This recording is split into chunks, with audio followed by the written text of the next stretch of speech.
morning, everybody, and welcome back to NW Farms. It's Tuesday, June the 18th. We're going to be finishing spraying fence lines on my place so that we can take Dad's RTV back to his farm and spray his fence lines.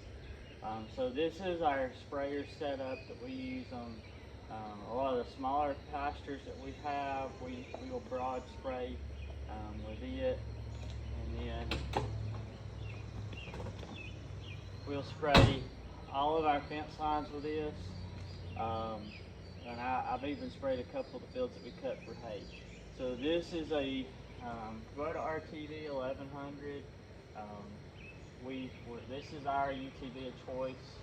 We've had really good luck with these, but we've got a 60-gallon ag spray self-contained sprayer. It's got like a 5-horse Honda motor on it. It's not electric like some of them that you see. It'll spray 32-foot boomless, and then it has a hand one too. So it works great for fence line spraying, for small pasture spraying. And what I actually do is, if we're spraying pastures with this setup, I mount my GPS that I use in the tractors that we spray with on top, and then put my monitor inside of this, and so I can run GPS just like what we do on the tractors whenever we're spraying in the fields with big sprayers. So it's just a small, compact little unit that we have. Gets around really good, makes it nice jumping farm to farm. We spray around the barn and stuff with it. And more or less, the little pony motor back here just sits back here and just idles all day long, spraying, especially with just the one. If you're boom spraying, you do have to pack it up. But it has electronic shutoffs for the booms, so you got three single section switches and one master switch inside, and I'll show you that here in a little bit. But just wanted to take time and show you what we were spraying with. I'll grab the camera here and show you the back here where the actual sprayer unit's at too.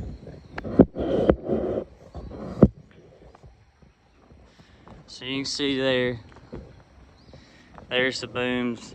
It's actually in the center right in here. It has 3 nozzles, actually 4 nozzles to cover where the machine is, and then it has 2 boomless nozzles. There's the actual pony motor, and then it has a valve here to where you can either turn the pump off, or drain the tank. And this is a quick drain, or I guess you could actually backfill and quick fill if you wanted to. And then here it's got for the handgun, agitation, and then here's our solenoids for our boom controls. But it's on a skid, so you can just pick it up, set it in and out with forks on the tractor. And then we just ratchet strap it in to the actual buggy to where that way it won't go anywhere. This is our 3rd year having this. I'm not gonna say that it's cheap to buy one like this, but what we were having problems with, we were going through a 20-gallon boom sprayer from the Tractor Supply about every 2 years. And so they were 12-volt power, and it always seemed like something was wrong with them, and I wanted something that was a little more commercial or robust. And so we found these at the Sunbelt Ag Expo in Moultrie about 4 years ago, and then 3 years ago we bought this one, had it drop shipped to the house, and have had really good luck with it. So if you're looking for a UTV sprayer, check these out. These are from Ag Spray Equipment. You can look them up on their website. This is the 60-gallon version. They actually have a 100-gallon version, but in our area up here, I wouldn't want 100 gallons of water in the back of the UTVs. They might be rated to carry it, but with the hills and stuff, you would find yourself in trouble, I'm pretty sure. So let's fire up. Let's go out here and start spraying fence lines, and then we'll see what else we can get into for the day.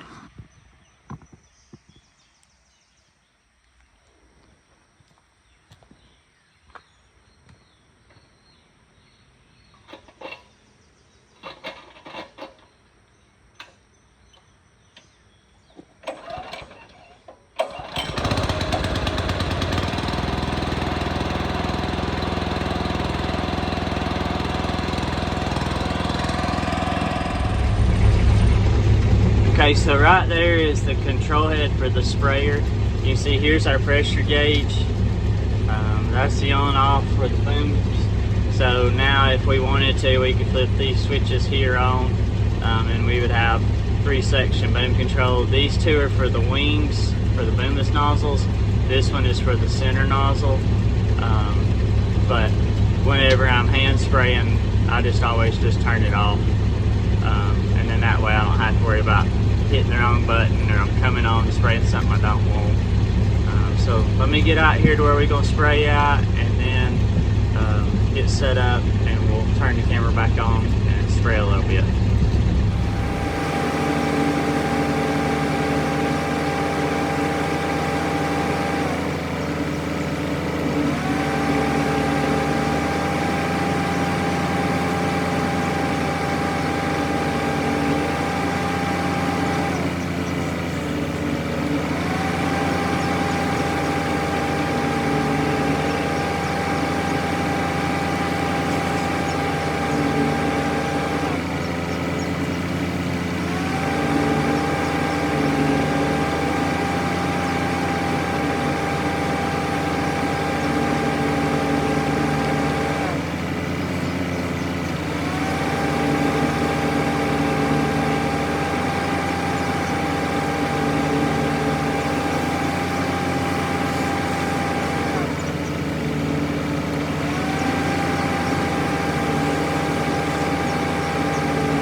Okay, so we're baling this field.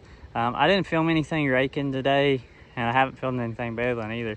I actually left my mounts and another RTV from this morning. So I just want to grab a quick video of what this field put off. So this is the field that we've had fertilized. So this field had poultry litter put in it.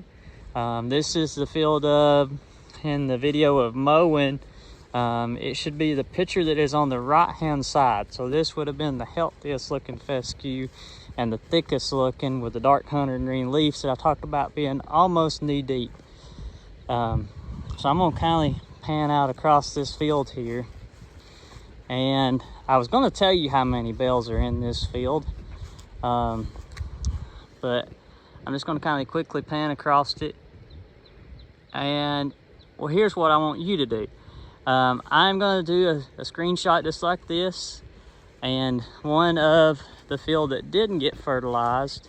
And in the comment section down below, I want you to drop a comment and leave us a guess on how many bales you think the field produced that didn't get fertilizer versus the field that did. And then after a couple days of the video being up, I will reveal the answer on how many there are. So don't forget to drop that comment below, and I'll shoot a picture or a video clip of the field that didn't get fertilized here whenever I get it done baled. I'll figure up about the same area, and then we'll compare the two. So here we go. Okay, so this is going to be our test on this field. This is the field that didn't get fertilized. Anything that is not in a windrow right in through there, that is going to be about the same amount of acreage is what the fertilized field was. So minus them three bales in the row to the left of the tractor, that is what we're going to figure on.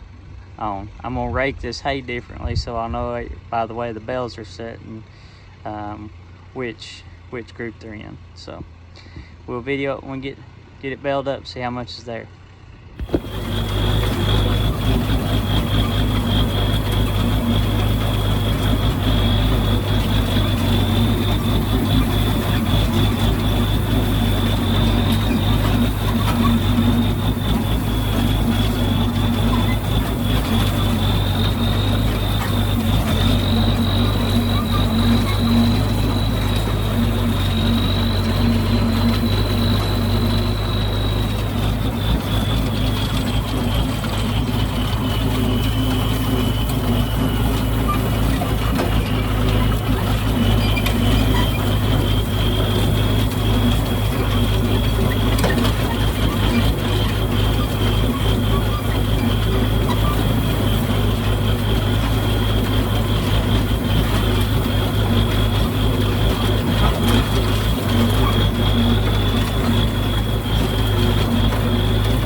Alright, so there it is, all raked up.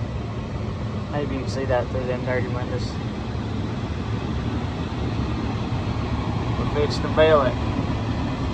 Any guesses on how much is there or ain't there?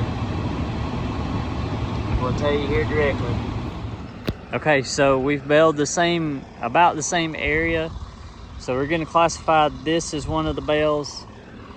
This bale right here that's turned at an angle will be one, and then the one behind that one, first one turned at an angle, is not part of this group. So you can see the two directly right here will be the first two. So in that same area, we'll include the one that's up here behind the baler too. That's about the same field size as about what that other plot was over there. The other plot actually put off 19, if I remember right, 17 or 19, and right here the non-fertilized put off 12. So if you're questioning, is fertilized worth it or not? Yes, it's expensive, but in a production of forage for animals to eat or for hay, you're talking the difference in 6 bales. So this same land area, if you figure that up, that's 6 times 40. That's what we get for a roll of hay. So you're talking about a lost revenue, $140 worth of lost revenue off of that same plot of land there. That, you know, if it had fertilizer. Fertilizer, poultry litter is cheap and relative. I mean, so you're talking about 1 load of poultry litter. You could have covered that up, put 2.5 loads on that same area, 3 at the most. So you lost $250 worth of revenue, and it was probably going to cost you $150 to fertilize it. So if you're questioning, you know, do I need to put fertilizer out? Yeah, the answer is yes. You know, it's either fertilize or no grass. Which one of the two do you want? You can see here too, I was going to show you this. So that is how much that grass has regrowth from last Friday. So this is Tuesday. There's where the mower cut, right here. You can see there's the blade leak. So by leaving 6 inches or so worth of forage on the ground, you can see we've already got 3.5, 4 inches worth of regrowth already grown back in less than 7 days. So just little tricks like that, guys, that will help you keep your stands and hay fields coming back to where you're not killing them. I can remember as a kid, we cut hay, we would scalp the field, it'd be brown, looked like you'd sprayed it Roundup for several weeks. And then once I started rolling the cutter bar back and leaving some more grass there in the field instead of being greedy, oftentimes if the hay lays out a long time drying down, it'll actually be growed back up through it in places. Walk over here and look at this bale. This hay is so dry that it is actually, the twine is sliding off. Now, that one done it too. You can see right here. So this is actually supposed to be the last wraps of the bale. It's actually the starting side of the bale. And I have backed it up all day long. It's supposed to be like a 3-inch outset, and it is. But it's just, the hay is so dry, and that's what people don't realize. When hay gets to be as dry as what this right here is, it's slick, and so the twine just slides off the edge of it. But that's just, it got really hot and really dry on me, and should have been baling yesterday, but we didn't. So, but let's get this last windrow put in the bale and call it quits for the night.